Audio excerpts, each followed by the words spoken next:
Hello friends, जैसा कि आप जानते हैं इस चैनल पर हम मोटिवेशनल एंड मिथोलॉजिकल दोनों तरह के वैल्यूएबल कंटेंट्स लेकर के आते हैं।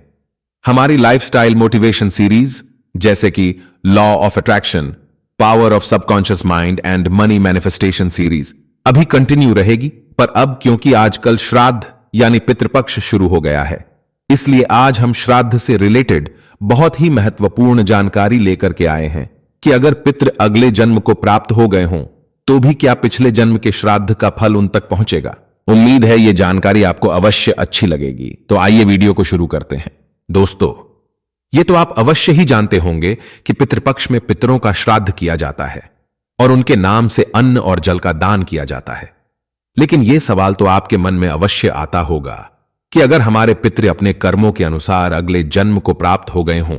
तो भी क्या हमारे द्वारा किए गए श्राद्ध का भाग उन तक पहुंचेगा। यही प्रश्न पक्षीराज गरुड़ ने भी भगवान विष्णु जी से किया था। 18 पुराणों में सिर्फ गरुड़ पुराण ही एक ऐसा पुराण है जिसमें मृत्यु से होने वाली हर क्रिया विधि को बताया गया है। गरुड़ पुराण के अनुसार एक बार पक्षीराज गरुड़ ने भगवान विष्णु से यह पूछा कि श्राद्ध पक्ष में जब लोग पितरों के लिए अन्न और जल निकालते हैं तो क्या वो उन तक पहुंचता है, और अगर पितृ अपने कर्मों के अनुसार अगले जन्म जैसे कि मनुष्य, देव, राक्षस या किसी अन्य योनि को प्राप्त हो गए हों तो भी क्या श्राद्ध का भोजन उन तक पहुंचेगा। गरुड़ के इन प्रश्नों को सुनकर भगवान विष्णु जी ने गरुड़ से कहा कि तुमने जो प्रश्न आज मुझसे किए हैं भविष्य के लिए, खासकर कलयुग के लिए ये बहुत ही महत्वपूर्ण है, क्योंकि कलयुग में एक समय ऐसा भी आएगा जब मनुष्य इस तरह के कर्मकांड में कोई रुचि नहीं लेगा और साथ ही साथ वो धर्म कर्म के विषय में तर्क वितर्क करता रहेगा। कलयुग का मनुष्य अपने आप को इतना आधुनिक समझेगा कि उसका सारा जीवन धन अर्जित करने, भोग विलासिता और परिवार के लिए सुख सुविधाएं अर्जित करने में ही निकल जाएगा। इसलिए हे गरुड़, जो मैं बताने जा रहा हूं उसे ध्यान से सुनो। जब पितृपक्ष में हम अपने पितरों का श्राद्ध करते हैं और अगर हमारे पितृ अगले जन्म को भी प्राप्त हो गए हों तब भी हमारे श्राद्ध का फल उन तक अवश्य पहुंचता है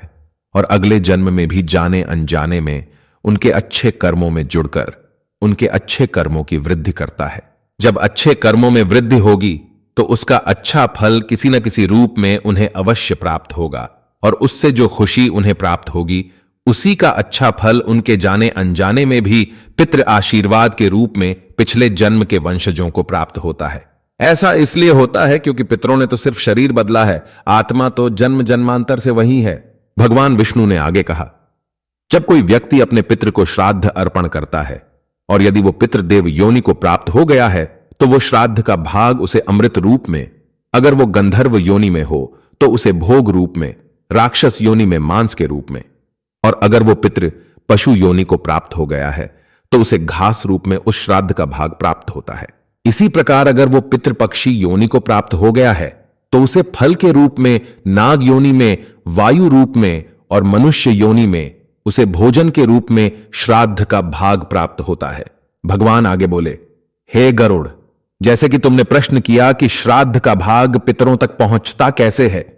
तो अब मैं तुम्हारे इस प्रश्न का उत्तर तुम्हें देता हूं।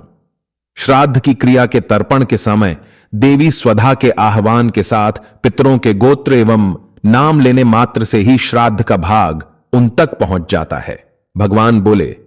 जिस प्रकार देवताओं के भोजन का माध्यम देवी स्वाहा हैं और देवताओं को प्रसन्न करने के लिए जैसे हवन आहुति देते हुए मंत्रोच्चारण के अंत में स्वाहा का उच्चारण करने से देवताओं तक उनका अंश पहुंच जाता है, उसी प्रकार पितरों तक उनके भोजन का अंश पहुंचाने का माध्यम देवी स्वाधा है। जब भी कोई व्यक्ति पितरों के गोत्र और नाम से तर्पण करता है तो उसे मंत्रोच्चारण के बाद स्वधा का उच्चारण करना चाहिए। देवी स्वधा का काम श्राद्ध में चढ़ाए गए भोजन को पितरों तक पहुंचाना होता है। जैसे कि जो पितृ जिस योनि में जिस भी आहार वाले होते हैं, देवी स्वधा के नाम के उच्चारण के साथ तर्पण करने से वो आहार उनकी योनि के अनुसार उन तक पहुंच जाता है। भगवान आगे बोले,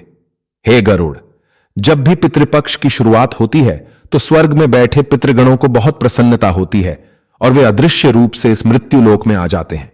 जब जब भी कोई व्यक्ति पितरों के नाम से श्राद्ध करता है और ब्राह्मणों को भोजन करवाता है